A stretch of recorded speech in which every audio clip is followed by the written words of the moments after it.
Yaxşımızlar dostlar, G'uj şəhərdəki səyahətimiz məxurlaşdı. Apam səyahət qılayotqan keyinki nişanım şu Moğol Köre. Moğol Köre'ge birib at oyunlarını körgəç şu G'uj şəhərindən Moğol Köre'ge bardigan tağ yolunun mənzərəsi intayın çiraylıq.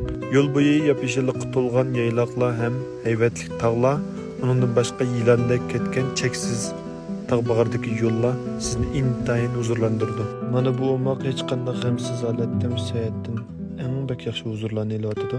Tağның cho'qqillardan mashina to'xtatadigan ham rasmga tushib, esmi qoldiradigan manzillik rayonlar intayin ko'p. Musharlardimi? Ko'p sotadiganlar intayin joqlarni ko'p intayin o'xshaydi ekan. Yeb beqishini tavsiya qilamiz. Yo'l ustida ketayotgan juda chiroyli manzillar va kesim to'xtab birdan o'tirib qoldi. Chunki ko'pinchimizning turmushi intayin besim ostida o'tadi. Shu sayohat qilish jarayonida o'zimni shunchalik yeniklab qolganimni his qilyapman. Moğol Köre'de bir gün qonopla etdigende apamni elib şu at oyunlarını körgüleyip kelyaptım. Bugün oyun körgü kelgan sayohatchilar intayin ko'p ham havo intayin pek issiq, chidiqsiz holatda. At beygisi, qiz qo'g'lash o'yini ham atlantik daryoni o'tishi.